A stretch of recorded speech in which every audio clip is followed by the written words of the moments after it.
Hi, my name is StephenAllen and today I'm going to give you my top 3 tips on how to prepare for your session as a music producer. Let's begin. StephenAllen Music.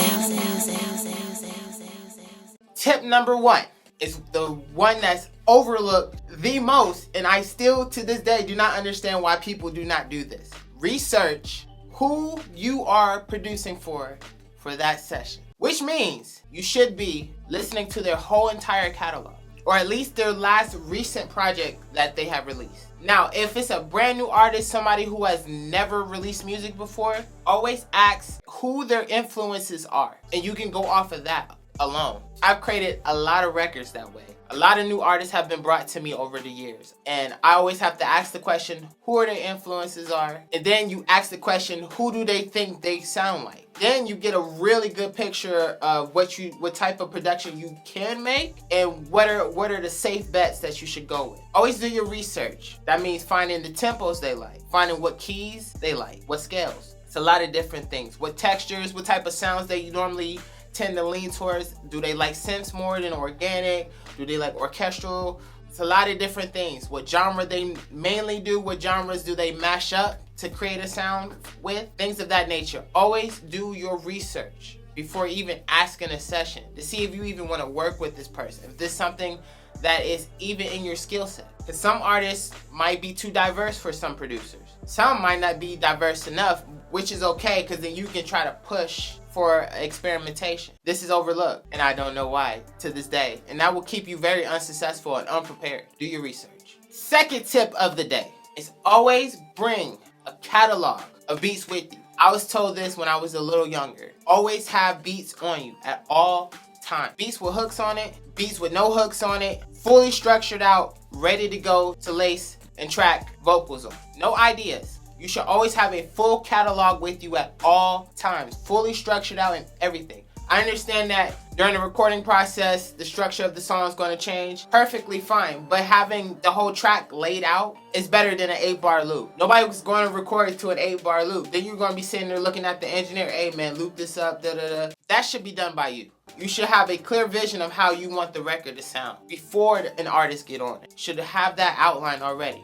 And you should always be prepared, because if the artists don't like the first few beats that you play, you should have a catalog you can dig through real quick to spark those ideas to get them going. Always have a catalog of at least minimum 50 beats on you, at least at all times. No matter where you at. You could be on the train, on the street somewhere, running through studios. You never know who you're gonna meet. And at that moment of time, might be your moment.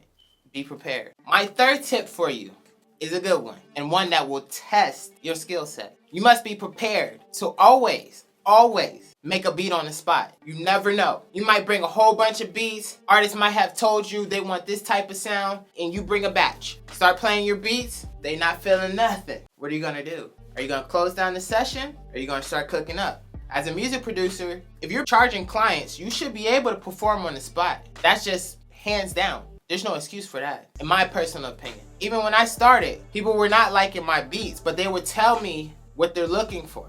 What did I do? Pulled out the keyboard, cooking right on the spot, right in front of them. A lot of people be amazed seeing that whole process just happen. A lot of artists don't even watch that process happen. So just for them to see it firsthand, they'll respect you more. So always be prepared to make beats on the spot. You should always travel with your laptop, stereo with sounds or whatever, and a MIDI keyboard, and just be ready to just go at all times. Every time you have a session, even if you don't need it, it's better to be prepared than not prepared and be thrown off. So be confident in your skill set and get ready, because you never know. The artist might have given you bad information, or they might have changed their mind. That's happened to me. Gotta be ready to go and save the session. You don't want to end the session like that. It's bad vibes right there. Let's get it.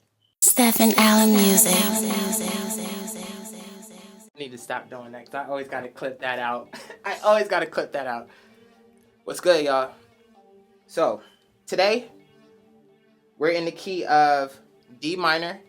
This is a club beat. This is a trap beat meant for the club.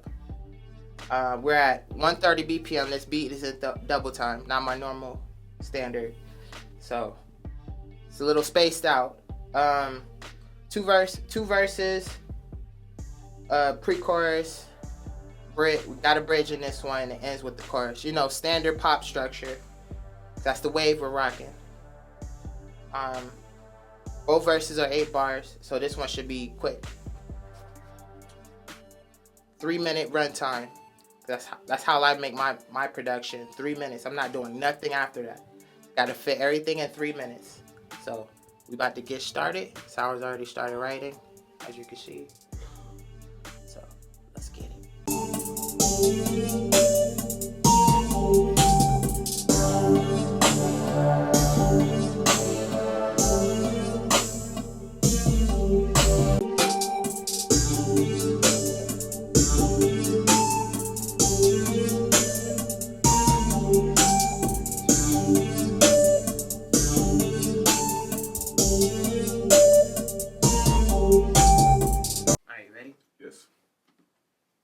Yeah!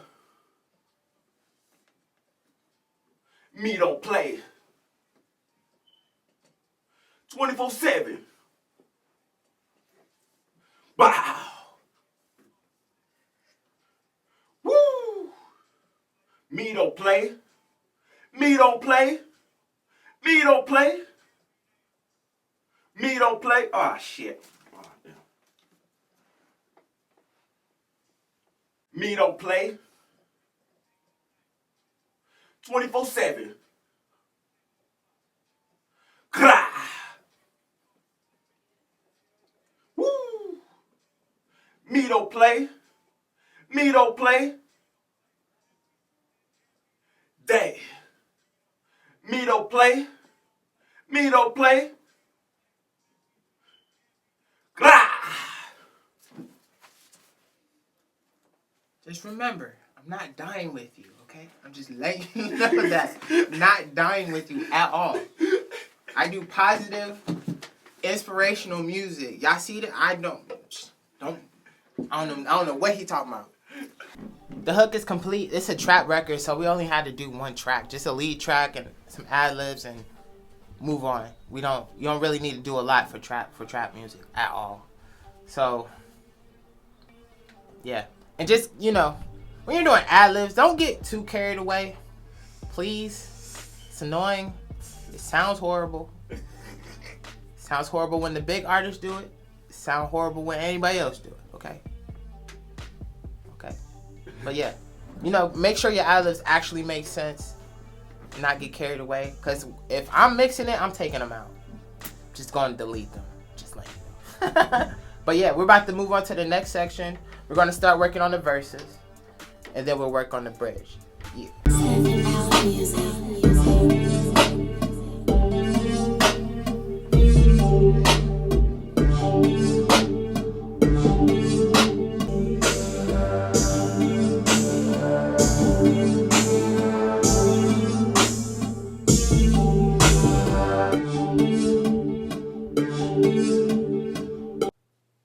When you get to that point in your career and your success, you can do whatever you want, and you're gonna have millions of people just gonna look at it.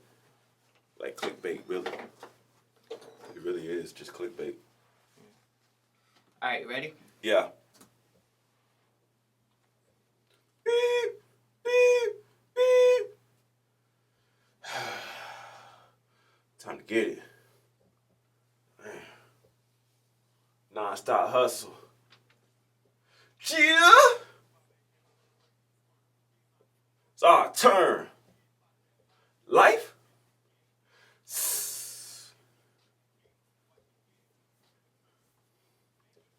Hot, hot. Woo.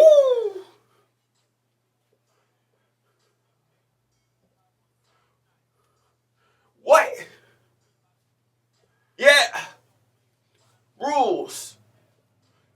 F 'em.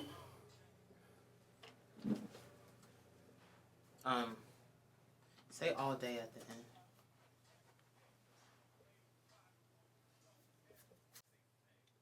All day? No, after you say all day, say all day. Okay.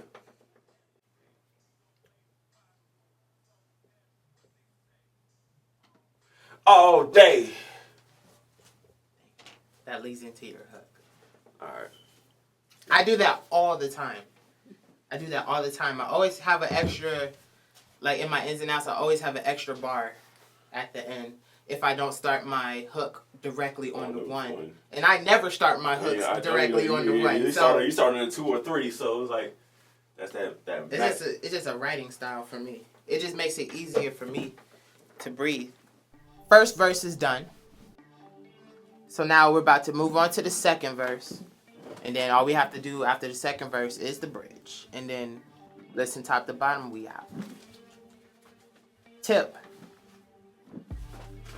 If you come in strong, make sure you stay that way.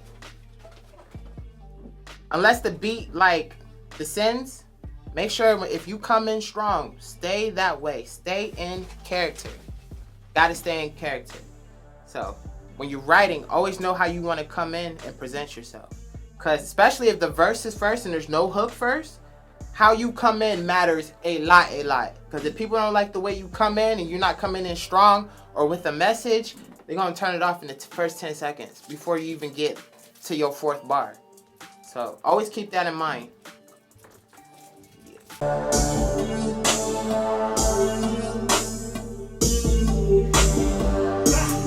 We don't play. We don't play. We don't play. Man, we.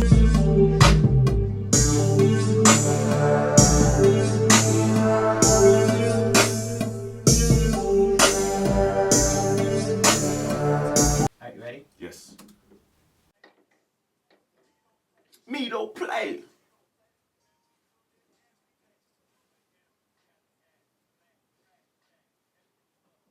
$1,000,000. Swish. Blah. Ha.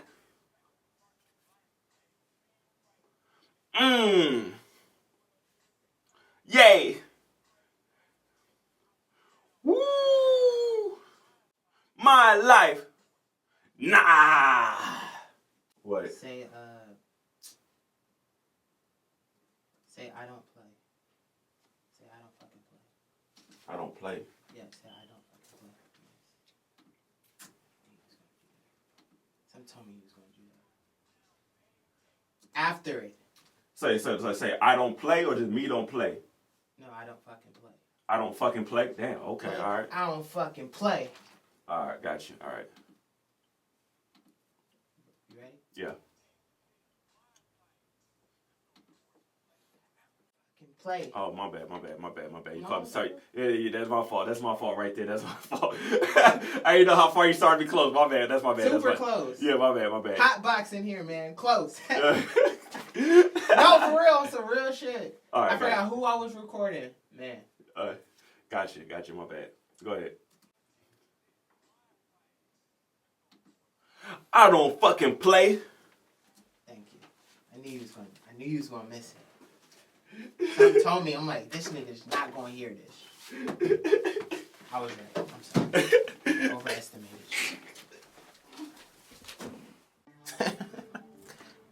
I need to come up with something else.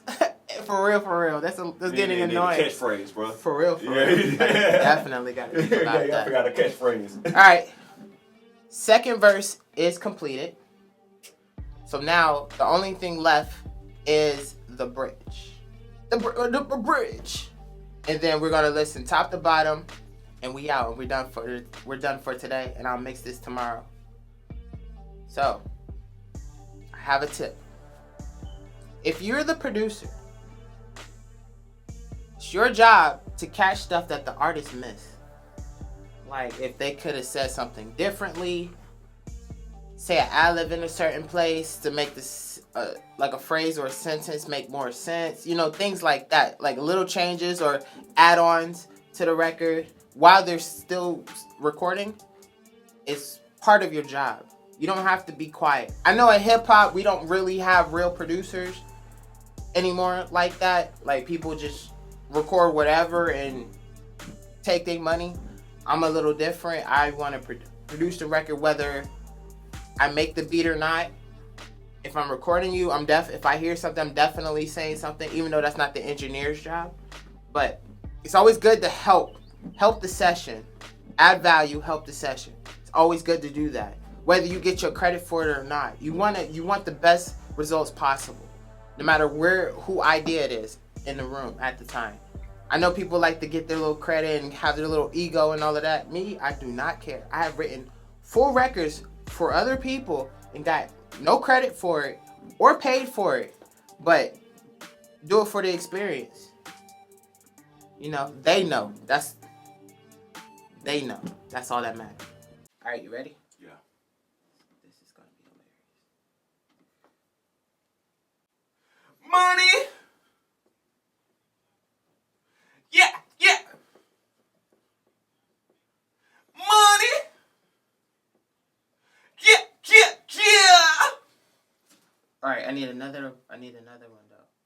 Another one. But like yeah, that? I need like an ad-lib while you're saying it. I'm gonna have it underneath. Okay. It's gonna make sense. They do this all the time. Okay. We're doing amigos, okay? Okay. You ready? Yeah. So just say something different, like. Okay. You know what I'm saying?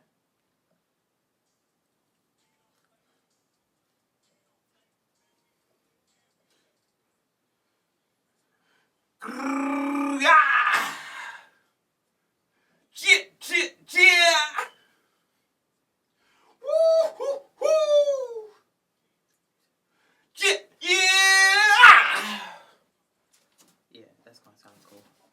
All right, the bridge is completed. I had to chop the beat up and make a completely new bridge and just simplify it because I had a whole beat flip and I forgot I did that and forgot whatever idea I had came up with. I kind of knew what my idea was, but then when I researched how I found my idea for it, no, absolutely not. So I just simplified it. I just simplified the beat for the bridge and we came up with the chant for the bridge and all of that. So, bridge is completed. So right now we're about to listen to the record from beginning to end. Make sure that we don't want to change anything or anything like that. And then mixing is the next step. So, let's get it.